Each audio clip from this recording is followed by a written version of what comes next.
Alright, Warpugs, it's time to learn about the biggest logistical flex of all time. Now, this is about the Berlin Airlift.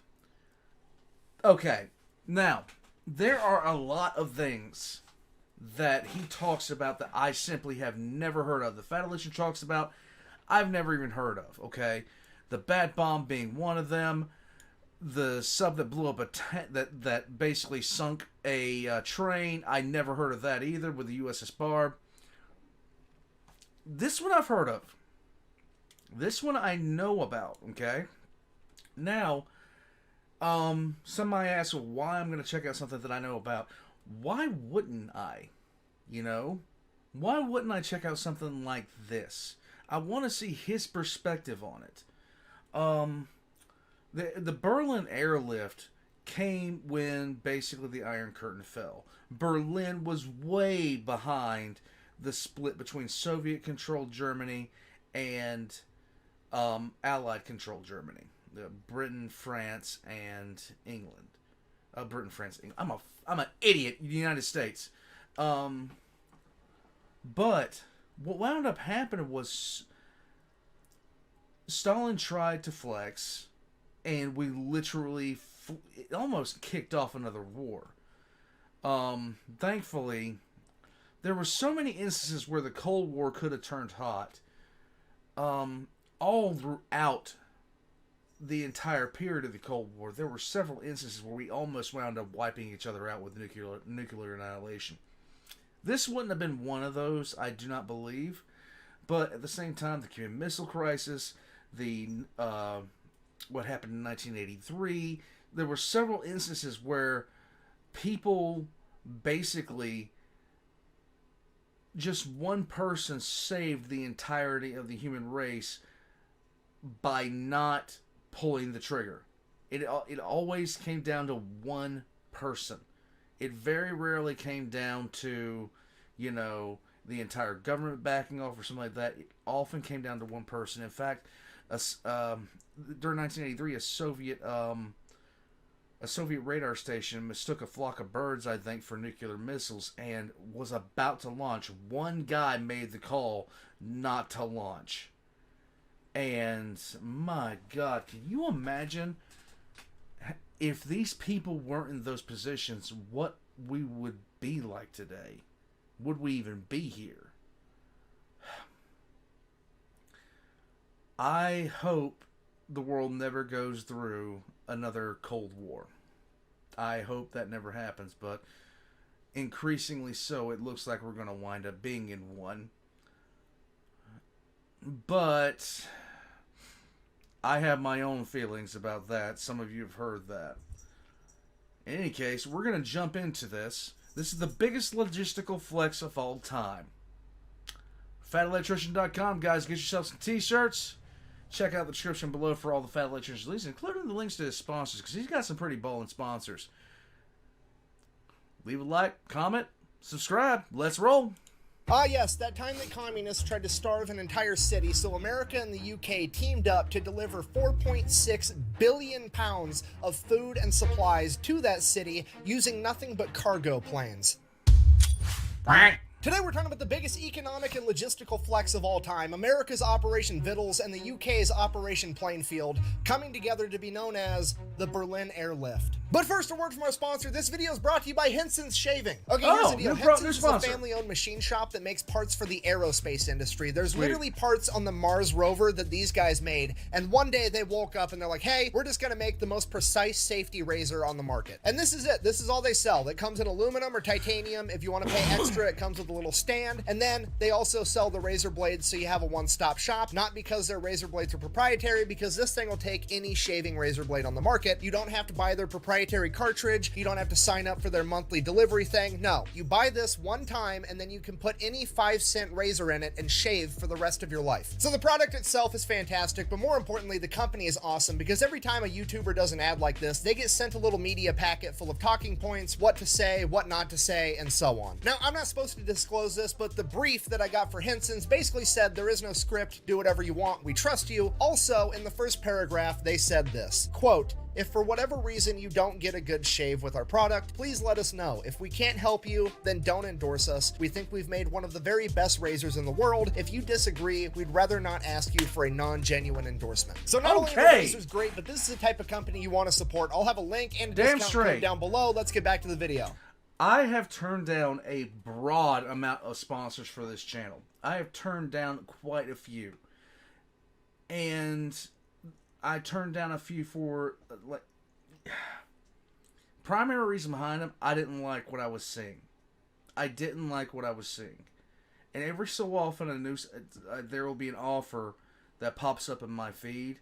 If I don't trust the company, I'm not going to put it out there. I've only accepted, at this point, one sponsorship, and that was for a very limited time. And that was more of a collaboration than anything else. But, yeah.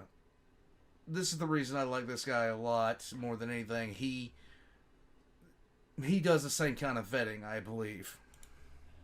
Alright, important background info. After World War II, the Allied forces took control of Germany, and it was split into pretty much 4 different chunks. The Soviets got a piece, America got a piece, the French and the British both got a piece. Here's a map of that right here. Okay, here's where it gets a little weird. Berlin was also split into 4 equal chunks. The problem with that was Berlin was 100 miles into the Soviet territory, so you have this little tiny speck on the map of British, French, and American territory completely surrounded by the USSR. Right. While that is weird, it wasn't really a problem because right after World War II, everybody was still an ally. So America, the British, and the French had no problems using the roadways and the trains to get food and supplies to their section of Berlin. Now, just so we're on the same page, Berlin, and essentially all of Germany to a slightly lesser extent, is essentially a third world country at this point in time. Berlin in particular has essentially been turned into rubble from Allied bombings. The entire German economy is in the toilet, and all of the German people are not getting a lot of sympathy from the global community because, well, Nazis. They kind of started it. Now, with the Allied forces in control of Germany, it is their job and their responsibility to help take care of the German people. Now, the Western powers, America, Great Britain, and France, they're all on the same page. They all have the same game plan. They want to go in, render aid in the short term to the German people, then in the long term help prop up their economy, get them back on their own feet, and then they can leave. The USSR, on the other hand, aka the communists, absolutely hate that idea. The last thing a bunch of communists want is people being able to take care of themselves, so they step in and they're like, no, absolutely not. We're going to build a communist utopia out of this place. So, in order to stop the Western powers from helping Germany, they decide that they're going to print billions and billions of Reichsmarks, the German currency. They devalue the currency so there's so much money that it's no longer a store of value, to the point that it literally takes a wheelbarrow full of money to buy a loaf of bread. Because of this, the already struggling German economy completely collapses and a black market sets in, and the new currency for Germany is essentially cigarettes and food. And this goes on for like 2 years with the West trying to negotiate with the USSR on how to proceed. And during that time, the people of Berlin are quite literally starving and freezing to death, with the average Berliner eating less than 1,000 calories a day. Eventually, the West steps in and they're like, fuck it, we're just going to do it without the communists because we have to help these people. So they created a new type of currency for Germany known as the Deutschmark, and it's going to be seen as a real store of value and help rebuild the German economy. The Soviets find out about this and they freak out, basically break all diplomatic communication with the Western powers, and they officially want to break up and just have East versus West, capitalism versus communism, Hungary versus Fed. This is where the Cold War really starts kicking off. And the first... It's amazing how Stalin and the Soviets kicked off the communist utopia that everybody was willing to get shot to escape. Ideological battleground of the Cold War is going to be Berlin, because remember, it's 100 miles into Soviet territory and a big chunk of it is still controlled by the Western powers. So the Soviets decide they need to take over that part of Berlin too. They can't have a little speck of capitalism in their communist utopia. Now, luckily for the communists, it's an easy fix. They really don't have to do anything, because the minute the West Berliners see what a communist utopia really looks like, they're going to willfully and freely denounce capitalism and run over and become communists too, right? Wrong. That's never going to happen, because communism sucks. It's always sucked, and it's always going to suck. So the communists are going to do what they always do. They are going to basically present West Berlin the option, join, or we will attempt to kill you. Because if you don't know, that's the dirty little secret to communism. They always talk about seizing the means of production. What they never bother to tell you is that people are also part of that means of production, and they will seize you too. So that's exactly what they do. They attempt to seize West Berlin. They blockade it off from the Western powers. They cut off every road, every railway, and every waterway so that the Western powers cannot get West Berlin food or any other supplies. And then they cut off the power to that section of the city, quite literally freezing and starving them to death until they comply. So obviously this is a diplomatic and humanitarian disaster. All the military leadership runs over to President Truman and they're like, hey, what do you want us to do? Basically, we got three options. Option A, we can start rolling tanks in and kick off World War III right now. Option B, we can just leave the Berlin people there to die. And option C, we can try to fly in as much food and supplies as possible, but getting enough to feed an entire city is basically going to be impossible. What do you want to do? Now, obviously, I'm paraphrasing a little, but Truman basically said, we're America, we don't start world wars, we just finish them. Also, and I quote, we stay in Berlin.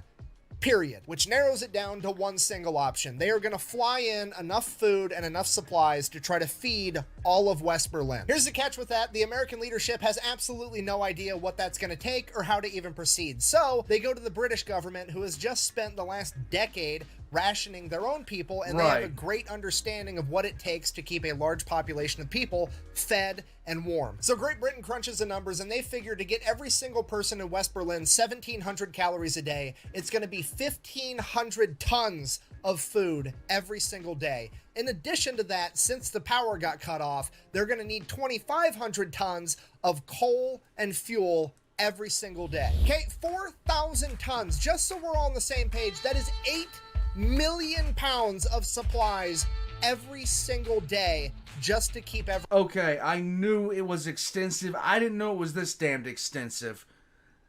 Everyone alive. And the best cargo plane they have to work with at this point in time is the C-47 Skytrain, which has a maximum capacity of 3 tons, meaning that they are going to have to land 1,333 cargo planes into Berlin every single day. To put that into perspective, there's only 1,440 minutes in a day, meaning that one plane has to land every minute and 8 seconds. This is impossible. Despite that, the newly formed United States Air Force says, hold my nuclear bombs and watch this shit, because on June 26, 1948, 2 days after the Soviet blockade, they launch Operation Vittles, where they are going to try to feed an entire city via cargo plane. 2 days after that, June 28th, the UK says, hey, we're going to help too, and the RAF launches Operation Plainfare, and together this becomes known as the Berlin Airlift, and right out of the gate, it is a complete and utter shit show. They're trying to fly in planes from absolutely everywhere. It is disorganized chaos. There's planes crashing. There's mid-air collisions. It's a complete disaster, and on their best day, they're maybe able to get 1,000 tons of supplies, less than a fifth of what they need. Now, at this point, the conditions in Berlin are getting worse and worse by the day. The communists are essentially laughing at the stupid capitalist pigs, at which point America calls up one of its main characters, a man by the name of General William Tunner. Okay, let's go. All right, this is a guy that coordinated all the logistics of getting supplies into China during World War II when they had to fly over the Himalayas. If anybody can unfuck this situation, it's gonna be him. And that's exactly what he does. So General Tunner comes in and he's like, here's the deal. We're gonna fly these planes like we're conducting an orchestra. There's 3 air channels to Berlin. The 2 on the outside are gonna be planes going to Berlin, and the one in the middle is gonna be planes leaving Berlin. For the 2 air channels going into Berlin, we're gonna launch 1 plane every 3 minutes all day, every single day. And those planes are gonna fly at 5 separate altitudes, staggering every single time to give them just enough time to land. The Germans on the receiving end of this are like, we're literally starving to death. We got to help out the Americans and the British with this. So they show up and they start unloading the cargo planes for them. And they get so good at unloading these planes that they can unload all 3 tons of cargo in under 7 minutes and help get the planes turned around and sent back out. I had no idea it was like this. One of the most beautiful humanitarian team effort moments in human history. There's American and British pilots, aircrew members, mechanics, all just showing up in West Germany without even being called to help with this effort and to fly and repair these planes to keep them going around the clock. And then over in Berlin, the same thing is happening. There's Luftwaffe airplane mechanics showing up to help repair the American and British cargo planes to keep everything running. The two sides that were fighting against each other just a few years ago are now working together to save people. Everybody involved in this operation gets so good at what they're doing that the choke point that's holding up even more progress is that they don't have enough airfields to land the planes on. So the Germans straight up build another one. The only problem with that was there was this big ass apartment building in the way, and when the pilots lowered their landing gear would only clear that apartment roof by like 20 feet, which seems like it would be kind of terrifying. So the Germans are like, hey, do you want us to rip that apartment building down? What do you guys want us to do? And the American and RAF pilots are like, bro, we just got done flying in World War II with you guys and the Japanese shooting at us. The apartment's gonna be fine, trust me. And sure enough, they start not only hitting, but exceeding the quota of 4,500 tons a day. And this infuriates the Soviets. This is the biggest economic and logistical flex of all time. It shouldn't even be possible, and yet America, the UK, and the people of West Berlin are somehow pulling it off. At this point, the Soviets decide they have to try to do something to stop this, so they start sending up all their fighter planes to try to mess with all the American and British cargo pilots by flying too close. They're basically trying to mess up air traffic, cause accidents, do anything they can to slow down this logistical miracle. However, it doesn't really work. Why? Because the American and British pilots know that it's basically a bluff, because it's essentially a giant game of fuck around and find out, because if the Soviets actually do anything, it's going to kick off World War III, and at this point in time, America is the only country on the planet that has nuclear bombs and a president that's not afraid to use them. Okay, if you're not picking up what I'm putting down, I'm trying to tell you that the American and RAF pilots are flying with the confidence of knowing that if one of these Soviets shoots them down, President Truman is going to bitch slap their entire country with the sun. Needless to say, they were unfazed.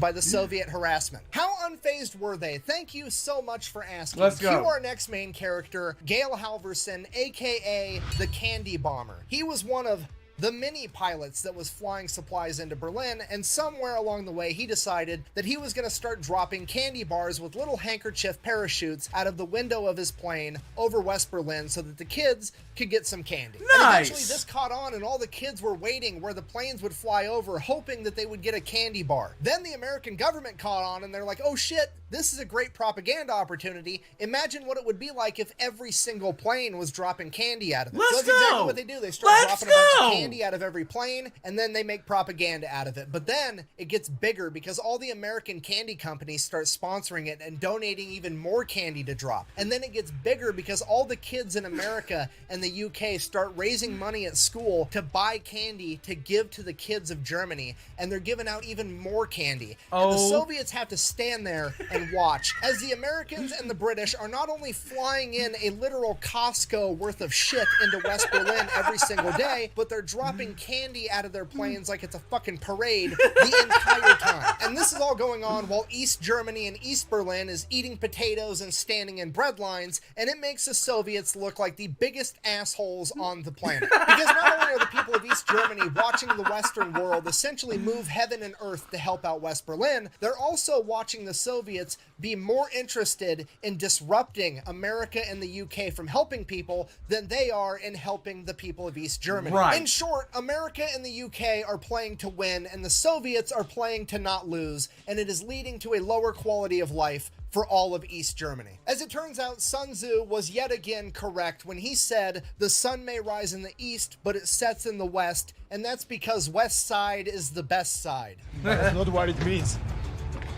Really? Not even close. That might have been Ice Cube, actually. Anyways. So now, in retaliation for all this, America and the UK and pretty much the entire Western world are going to put a bunch of embargoes on the Soviet Union and punish them financially and economically. Now, the Soviets absolutely cannot afford this, but they keep telling themselves, it's okay, winter is coming, and as soon as winter gets here, they're not going to be able to land all these planes, and this whole thing's going to fall apart. We just have to wait out long enough for winter to slow down America and the UK. So that's what they do. They just try to shoulder the financial burden and wait for winter to come and put a stop to this entire thing. Right. Winter comes, and winter, it does slow down some of the flights, but here's the catch. America was also developing bigger, better cargo planes, and now America isn't just flying the C-47, America's flying their new cargo plane, the C-74 Globemaster, and as opposed to the previous C-47 carrying only 3 tons, the Globemaster can carry 25. So despite the fact that weather can sometimes delay flights, America and the UK continue to improve and increase the amount of supplies that they are delivering daily. Nice. And by Easter Sunday, 1949, they would break their own record, landing 1,383 planes in a single day. Look at that. Delivering 13,000 tons of supplies, which is 26 million pounds, which obviously is like 11.8 million kilograms or roughly 87 blue whales. Yeah, the United States Air Force and the RAF shipped 87 blue whales worth of crap into West Berlin in a single day, and because of this, it becomes very apparent to the Soviet Union that America can and will keep this shit up forever if they have to, and they are finally forced to give up the blockade because they cannot shoulder the financial burden anymore, and that would come down on May 12th, 1949. And with Imagine how they felt about that. You've got a literal logistical miracle happening next to you and all you had to do was do nothing. Like, cut off the power, leave it alone, let it go. All you had to do was do nothing. And next door, they've got a full-on plane landing once every minute and change and offloading more supplies than your city has. How dumb do you feel? With the roads and railways to West Berlin finally open once again, the Berlin Airlift would come to an end after 15 months, 277,000 flights, spanning 92,000 miles, and delivering 2.3 million tons of aid, which is roughly 4.6 billion pounds, or 15,333.33333333 blue whales. This is the greatest logistical and humanitarian feat ever accomplished, and the Western world did it with communism doing everything it could to slow it down. So in conclusion, fuck communism. The best way to support the channel is go buy some merch at thefatelectrician.com. Quack bang, out. And then the Soviet Union got all pissy and built a wall through the middle of Germany, and that's what we're going to talk about next week. Let's roll.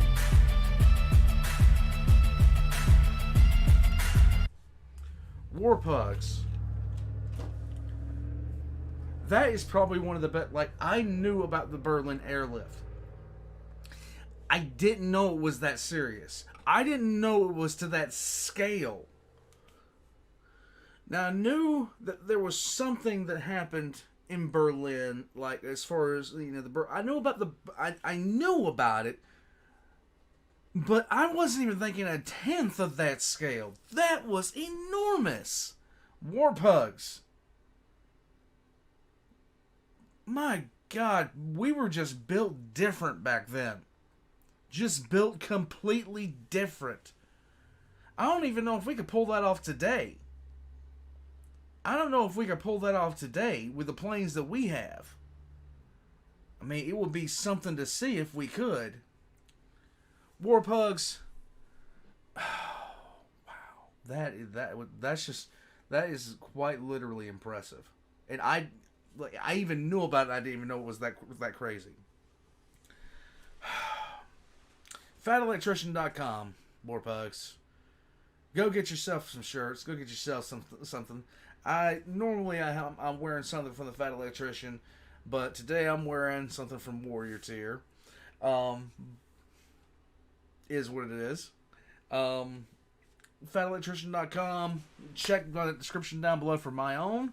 But right now I'm not really, right now I'm trying to get ready to do some of my own some more t-shirts of my own. As a matter of fact, I'm getting ready to go start that process now. Warpug's new lore video is coming out on the PDF, and that's going to be out later this week. It's already up on Patreon. I like, my brain is like screwed up thinking about that. That is so nuts. My wife, I started showing my wife Fat Electrician videos, and she's been really enjoying them. I think she's gonna really, really enjoy this one, because she likes this kind of stuff. $4, I'm out. I'll catch you later.